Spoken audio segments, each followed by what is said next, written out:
మాదిగ జాతి ప్రయోజనాల కోసం పనిచేస్తున్న మేధావులను ఉద్యోగులను కించపరచడం మందకృష్ణ మాదిగ అహంకారానికి నిదర్శనమని ఎంఆర్పీఎస్ తెలంగాణ రాష్ట్ర అధ్యక్షుడు బంగపల్లి శ్రీనివాస్ మాదిగ మండిపడ్డారు. మంగళవారం విద్యానగర్లోని ఎంఆర్పీఎస్ రాష్ట్ర కార్యాలయంలో జరిగిన విలేకరుల సమావేశంలో ఆయన మాట్లాడారు. గత 17 ఏళ్లుగా మాదిగ అమరవీరుల కుటుంబాలను పట్టించుకొని మందకృష్ణకు ప్రొఫెసర్ కాసిం ఉద్యోగుల సభలో వారి గురించి మాట్లాడగానే అమరులు గుర్తుకొచ్చారని ప్రశ్నించారు. తన చిల్లర బ్యాచ్ ద్వారా విలువలు కలిగిన ప్రొఫెసర్ కాసింపై విమర్శలు చేయించడం మందకృష్ణ కుట్టిల బుద్ధికి సాక్ష్యమని వంగపల్లి ధ్వజమెత్తారు. లక్షలాది మంది త్యాగాల వల్ల వచ్చిన వర్గీకరణ విజయాన్ని తన ఖాతాలో వేసుకుని బీజేపీకి అమ్ముడుపోయి రాజకీయం చేస్తున్నారని ఆరోపించారు. రేవంత్ రెడ్డి ప్రభుత్వం మాదిగలకు ఇచ్చిన హామీలను అమలు చేసే వరకు పోరాటం ఆపబోమని వంగపల్లి స్పష్టం చేశారు. మేధావులు, ఉద్యోగుల నుంచి పారిశుద్ధ్య కార్మికుల వరకు అందరినీ ఒక్క తాటిపైకి తెచ్చి జాతీయ ఐక్యత కోసం కృషి చేస్తామని ప్రకటించారు. భవిష్యత్తులో మేధావులు అంటే మేము అండగా ఉంటాం. కాశీం గారు కూడా మా ఉద్యమం ఖచ్చితంగా అండగా ఉంటుంది. ఆయన త్యాగం ఏందో మాకు తెలుసు. మందకృష్ణ అన్నను ఎందుకంటే మాకు గౌరవం ఉంది, సంస్కారం ఉంది, అడవులుగా మాట్లాడడం. మీరు దండోర ఉద్యమం నువ్వు కొట్టుడు తిట్టుడు అనేది చేయించినావు తప్ప కానీ ఏ రోజు నువ్వు ఒంటెత్తు పోకడలే లేదు. కాబట్టి నీ సొంత ఇకనైనా ఇప్పటికి ఏజ్ బాగా ప్రయత్నం చేయాలని ఒక చిన్న ఇప్పటికే ఏజ్ 60. నువ్వు ఒక్కసారి ఆత్మపరిశీలన మాటలకు సమాధానం చెప్పాలని అప్పీల్ కూడా చేస్తున్నావు. బగిన గుణపాఠం ఉన్నది. బీజేపీ నిజంగా సహకరించిందని మందకృష్ణ మాదేకు చిత్తశుద్ధి ఉంటే బిల్లులు చేసుకోలే బీజేపీ ప్రభుత్వం. జమ్మూ కాశ్మీర్ మొన్న పార్లమెంట్ లో చట్టం చేసుకున్నా నేను నచ్చుకున్నా కదా.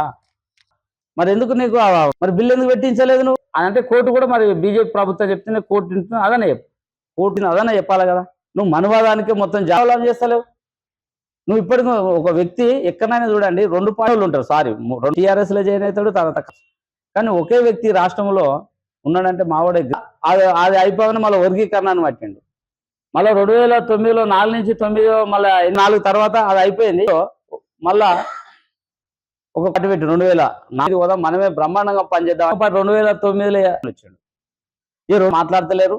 ఇక సంఘర్షణ పార్టీ పక్కకు పెట్టి స్వతంత్రంగా ఎదుగుదాం, ఎస్సీ ఎస్టీ బీసీ అనగాల వాళ్ళ ముందుకు తీసుకెళ్దాం, వికలాంగ సోషలిస్ట్ పార్టీ నువ్వు స్థాపించకపోతున్నాం. మనము ఆ పార్టీ ఇంకా వారం రోజులలో మహాజన సోషలిస్ట్ పార్టీని ముందుకు తీసుకెళ్దాం. వరంగల్ మొత్తం కన్నీరు పెట్టి ఏడ్చి ఇక్కడి నుంచి ఎంఆర్పిఎస్ గురించి జెండా గురించి మాట్లాడొద్దు, జెండా గురించి ఎవరు ప్రస్తావించొద్దు. ఇక్కడి నుంచి మహాజన సోషలిస్ట్ పార్టీ ఎవరు మాట్లాడతలేరు. మోత్పల్లి నరసింహ అన్నాళ్ళు ఉంటే వాళ్ళు టీడీపీ వైపు ఉంటున్నారు, దామోదర్ అన్నాళ్ళు ఉంటే వాళ్ళు కాంగ్రెస్ వైపు. మనం ఒక కమిటీ పేరు మనం స్వతంత్రంగా పార్టీ పెట్టి ఈ రాజ్యాధికారం కోసం మనం ఫైట్ చేద్దాం అన్నాడు. మహాజన సోషలిస్ట్ అది కూడా మార్చినావు. మళ్ళీ బీజేపీ పార్టీకి జత కట్టి బీజేపీ కోటే అని చెప్తున్నావు. నువ్వు ఆనాడే అన్నది కాంగ్రెస్ ప్రభుత్వం, కానీ ఇవ్వలేదు. ఎక్కడ కూడా ఇప్పటి వరకు ఏ ఒక్కరికి ఇచ్చిన చరిత్ర లేదు. దాని మీద ఆల్రెడీ మేము ఉన్నాం. నెంబర్ 1 కుటుంబాల గురించి చెప్తా కూడా. కానీ మాది అమలు మేము దాన్ని వ్యతిరేకిస్తలేం, భావిస్తలేము. భవిష్యత్తులో మేధావులు అంటే మేము అండగా ఉంటాం. కాశీం గారికి కూడా మా ఉద్యమం ఖచ్చితంగా అండగా ఉంటుంది. ఆయన త్యాగం ఏందో మాకు తెలుసు. మందకృష్ణ అన్నను ఎందుకంటే మాకు గౌరవం ఉంది, సంస్కారం ఉంది, అడవులుగా మాట్లాడడం. మీరు దండోర ఉద్యమం నువ్వు కొట్టుడు తిట్టుడు అనేది చేయించినావు తప్ప కానీ ఏ రోజు నువ్వు ఒంటెత్తు పోకడలే లేదు. కాబట్టి నీ సొంత ఇకనైనా ఇప్పటికి ఏజ్ బాగా ప్రయత్నం చేయాలని ఒక చిన్న ఇప్పటికే ఏజ్ 60. నువ్వు ఒక్కసారి ఆత్మపరిశీలన మాటలకు సమాధానం చెప్పాలని అప్పీల్ కూడా చేస్తున్నావు. బగిన గుణపాఠం ఉన్నది. 3 days క్రితం ఈ నెల 6వ తారీఖు నాడు మాదిగ ఉద్యోగుల సదస్సులో ప్రొఫెసర్ కాసిం గారు మాదిగ అమరుల గురించి మాట్లాడడం జరిగింది. ఇలా మాదిగ అమరుల కుటుంబాలను మందకృష్ణ అంటే ప్రొఫెసర్ కడంగానే ఇమీడియట్లీ నిన్న తప్ప ఏ రోజు కూడా అమరుల గురించి మాట్లాడిన పాపాన మందకృష్ణ మాదిగ పోలేదు, మాట్లాడలేదు. ఇలా అమరుల త్యాగాల మీద